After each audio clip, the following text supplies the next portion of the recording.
Sorry. Yawning just before the... I see it. What's really unprofessional, right? Oh, man. It's the real thing. Yeah.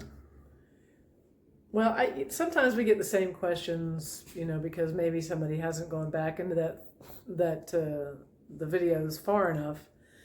But the guy wanted to know about how you felt when you guys were touring and you had no record. How did that feel? I mean, back in those days, did they do the same thing? Release a record, then you would promote it and... Yeah, but they got a little bit behind on it. They had things traded out. I didn't say that the other day. We were talking about, we were riding down the road and George had a #1 record and nobody knew who we were. We were the band that was on his #1 record. I remember being in a station wagon. We were all kind of crammed in there with our suitcases and a couple of guitars in the back. And it said, it's like in Minneapolis or someplace, and the sign on the side of the road was a huge billboard, Eric Clapton performing at such and such garden or whatever the hell it was. Right. And he had Bruce pull over immediately, call the office and tell them that we ain't playing if that sign ain't changed. And it was changed within the hours, a huge billboard. Yeah, but we were the ones on the #1 record, and nobody knew who we were. Our record hadn't even been, we were out, we preceded the release of our record. Why did it work out that way? I do not know how that worked out like that. Was that deliberate by Stigwood? We had been playing in Great Britain, and then we went to Miami to record, and we were it was like in the middle of a tour that had happened. We recorded in the middle of this tour, and whose idea was that? It just kind of happened. In the middle of everything the tour. was available. When we got together, we played all over England. We played like the Black Prince in Nottingham and some places like that. With that, at the point, you didn't even have a name. Is that right? Didn't have a name. Nobody knew. Most of the people didn't know. It was all word of mouth, and every ticket cost £1. And it was just the 4 of you playing? And it was just the 4 of us. We had one roadie and one road manager. No Dave Mason at that point? Or? No. It was just the 4 of us. He only ever played with us on the Speakeasy, when we played. When did Neil Schoen show up? That was like Cleveland or someplace like that. But he was this little kid, and his daddy was trying to get him in our band. God, are you kidding? I was just coming out of my teens. We didn't need like a 12-year-old. I don't think he was that young, but I'm sure everybody's going to let us know how old he was. I'm sure they will, however old he was. We didn't need him. His guitar playing didn't suit what we did anyway. No, it suits more what he very busy guitar player. And good at what he does, and apparently one of those child prodigies there seems to be so many of, Yeah. I'm sorry, but when you're 12, you don't know anything about You don't blues. know anything about it. No, even though these kids, and they're like 12 years old and wearing a hat and playing and making all these blues, these faces, they call it the skank face, Right. Like, it's ugly for sure. But they're thinking that this is a part of hitting that note. And I don't know, Kingfish, he's the one, he's the real deal. I don't want to get ugly when I'm playing and singing. That's the last thing I want to do. If it's coming from the right place, you don't need to make a face. You just need to keep playing. But yeah, you don't know anything when you're that young. You might have this ability to go all over the place. I mean, I've been singing all my life. But you grew up when I was 9, I was singing, but I wasn't ready to be presented to the world. It was a much different time, and you were picking cotton, and you were out there working in the fields. So give me a break. It was a little bit different. You had the experience. I had experience, but I didn't realize it. Right. That's not what I looked at it as. I just looked at it as working in the fields, and I wonder if this is going to go forever, or if they're going to be an end to this. At 8, 9, 10, 11, and 12, I was thinking things like this, and 13. I was wondering if there ever going to be an end to this. I could sing and everything, and that's what I think most of these child prodigies, it's their dads that's pushing them in, especially dads and their moms, especially the blues little boys, the blues players. It's their dads that are the frustrated guitar players that are pushing their kids into it, and a lot of them are very good, but they're good players. They got to grow up. Yeah. They got to live a life, Playing the notes doesn't mean that's where it's at. It's definitely not that. It comes through you. It's a feeling. Yeah, it's not just notes.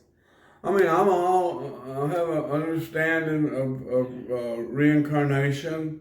Children coming into this existence with the incredible abilities. Some of them, are mathematical. It's not all music. Some of them are beaten into it, okay? But they haven't lived, They haven't lived. And it's hard. I didn't start singing right until I started living and had some actual feelings about my, soul, And I had to be damaged to goods, it seems, before, it came out where I was happy with it. And I had to grow. I'm only just in the last few years getting real comfortable with my voice and how things are. It's always come very natural, but, I had to live a life. I had to live a whole, full life in order to be able to express myself, either singing, playing, or now painting. Well, did you feel like you were expressing yourself to your best ability when you were with Derek and the Dominos? Yeah, I was doing what I knew to do. I inherently knew what to do and what not to do in my situation with Eric. I knew my role, and it wasn't singing lead, it wasn't taking the front of the stage. That was his time, and this is where he was getting his wings, and I was one of them that was supporting him, if you look at it like. But even though you were really an equal band, and it started out that way very much so, even with all the publicity and all the stuff that we have, it was supposed to be an equal band in every way. And it was that, but that didn't mean that Jim Gordon was going to be singing or Carl or, however, I did do some. No, but I meant everybody was, you were all there. It wasn't just this guy, it was his band. No, Derek and the Dominos. I mean, we split that thing down 25%. I still own my portion of Derek and the Dominos and the Layla album and everything from it. So going back to the when you were out on the road and everything, how did it feel like? How come the record came so late? I do not know. I really don't know. Was it frustrating for you? It was behind us. We preceded the release. It took a while to get everything out then, because then you couldn't just push a button and made it all happen. It took them a while to press up all the records, and we were already out there, and we were in the flow of things, and we were going to do it with or without the record, but word of mouth got, some people knew who we were, but not very many. I've listened to all of the bootlegs, and I had to when I wrote my autobiography. I wanted to, if anybody knows about Derek and Dominos, it better be me. And I was listening to some of these things, and these guys, get the fuck on with it! Screaming stuff. Exactly that, They didn't know who was up there. They didn't know. There was some college, and they didn't know and didn't care. They knew and cared when we got finished with them, though. Mm-hmm. You know, all that did was just put a fire. When you were playing Layla and no, we didn't do Layla. We only played Layla like once or twice. You know, when we were out. Really? Yeah. And when you did it, did you do the whole thing that was on the record, or just No, we just we still did things like red wine and some whatever we decided to do. I sang Midnight Hour and 6, 3, 4, 5, 7, 8, 9 and Country Life. You know, we were always changing things up. You know, really, and staying as far away from cream tunes as we possibly could. Was that because Eric didn't want to do them? Didn't want any part of that. He wanted to step aside from that. Right. And when we first put the band together, we had to because we didn't have enough tunes. But as we wrote Any Day and, you know, and things like that, it was just our repertoire started to expand, you know, Easy Now. And so everything started. And when we would get one song, we would drop one of the Cream songs, you know. Well, gee, let me just ask But you. Presence why, of the Lord, we why wasn't Easy Now on Layla? There's a lot of songs that we had that were ready. That I didn't realize that was before the record was. Yeah. What a great song! It didn't. As a matter of fact, you know, there's a photo of Eric and Dave and me doing the thing at the Lyceum, and we're singing Easy Now. Yeah. And I'm playing acoustic. We're all playing acoustics, and David's playing Ivan the Terrible. Eric's used to be Eric's old massive old 12-string. But yeah, I can hear that. I still hear that as clear as a bell. You know, the three of our voices, how well we blended together. You know, Dave Mason and Eric Clapton and me, when we sang Easy Now, or our voices were as tight as Crosby, Stills and Nash's ever was, you know. Yeah. Yeah, and R.D.&B and me, and that was a real tight thing. Or the Beatles, they were real tight. Their harmonies were awesome. But I dare say, you know, the Dominos were the best band on the planet at that particular given point in time. You know, Rolling Stones were and still are a garage band, you know. So, of course, when you finished, the record still wasn't out. No, And we were on the road, and so we just kept playing. And it got frustrating.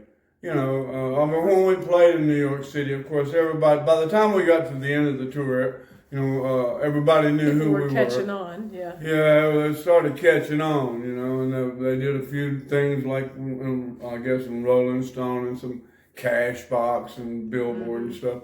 But no, the odds were not in our favor, you know, and well, it was a great band. That's what I can say. And when we were on, we were really on, and we were never off. Because even when we were off, we were on. You know, I mean, you couldn't hardly beat Jim Gordon, Carl Layla, and me. There wasn't anything he could do but sing, you know, and just set him up to play, you know, his heart out and just let it flow, you know. It's great. I'm glad I was one of the pieces of that puzzle, you know. It really was part of the formation of the rest of my life, you know. Unbeknownst to me at the moment, you know. But looking back now, I'm very clear. I know how important that was. My role in it and it as being importance of the import of the matter in regards to my life. Right.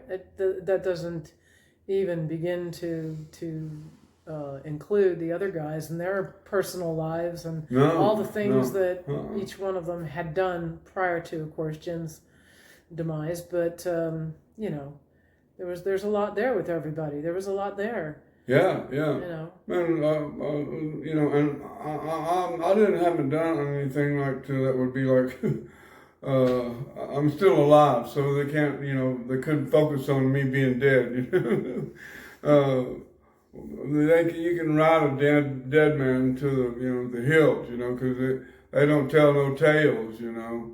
And so it's the Dwayne thing, you know. You would think that he was in our band forever and ever and all of that, you know, but that wasn't the case at all. The recorded thing is what is the only thing really that people that stays. So that's why that happened that way. Yeah, and now they look up, you know, they then put you have the live, album you have on. Live at the Fillmore, which was, you know, a great record. So Yeah, well, that's the only thing that was the saving grace for us as Derek and the Dominos, because we didn't have another guitar player, you know. Right. Dwayne Allman wasn't on the scene, you know, with us. Right. And he completely left the scene not long after our tour was over. Yeah. You know. Sad. Well, all right. Thank you for that.